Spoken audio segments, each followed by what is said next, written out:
Another method for determining the winner of an election that is very quickly gaining popularity is called the plurality with elimination method. Now, in the news media, you've probably heard it called the instant runoff method. They're the same thing, right? So in the plurality with elimination method, what's happening is you have an election, and if no candidate wins the majority of the first place votes, you take the least popular candidate, you strike their name off of the ballot, and you have everyone vote again.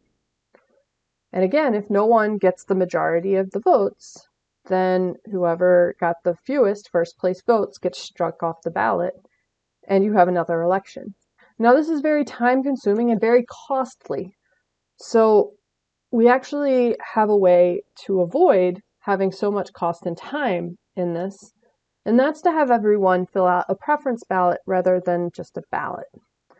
So a ballot with just a first place person requires us to have these elections in the future, but if we have everyone fill out a preference ballot instead, then we can assume that in a second election, if their first choice candidate was no longer there, the people who voted for someone in a second place position would vote for that person in first place.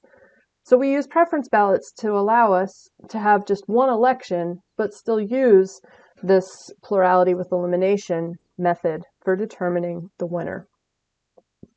So with the preference ballot, what we're going to do is we're going to count up the first place votes for everyone using the plurality method. If no one has the majority of the votes, over 50%, then we're going to take the candidate who has the fewest first place votes, and we're going to cross them off of all of the preference ballots. And we're going to then recompile our preference schedule without that candidate as a part of it. And then we'll count up the first place votes the same way using the plurality method. Again, if no one has the majority of votes, then we'll have to go through this process of eliminating a candidate again. So let's take a look at an example of this.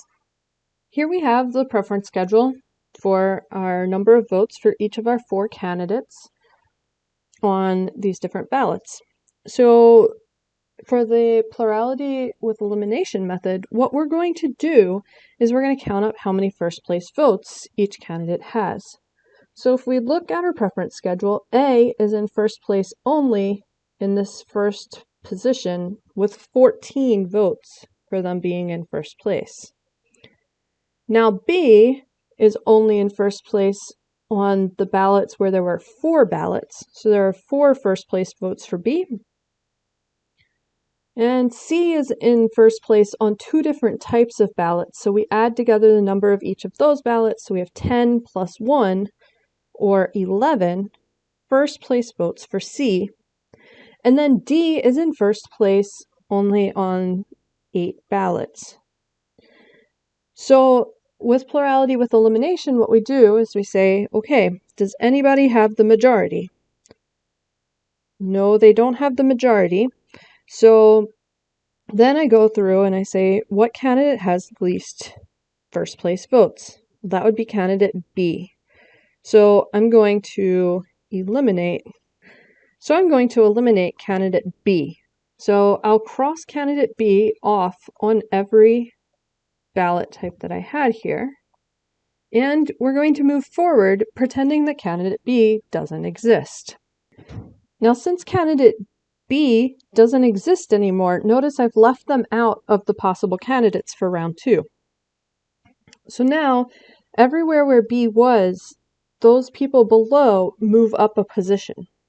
So candidate A is still the first candidate found in only 14 ballots. So candidate A has 14 first place votes.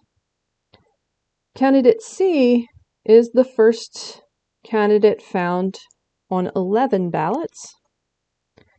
And now candidate D has moved up to first position on 4 ballots, giving candidate D 8 plus 4, or 12, first place votes. So now I look and I say, do any of my candidates have the majority? And none of them do. So I'm now going to eliminate candidate C because they have the fewest first place votes. So I'll go through and I will cross off candidate C on every type of ballot. And I'll move on to another round with candidate C ceasing to exist. So now I continue looking at everyone having shifted up, filling the empty positions from B and C being missing. And I see that A comes in first place on 14 ballots, and those are the only 14 ballots. And then D here has moved up to first place, is in first place here, has moved up to first place here, and has moved up to first place here. So the remaining 23 ballots go to candidate D. And candidate D has 23 first place votes. And this makes candidate D the winner of the election.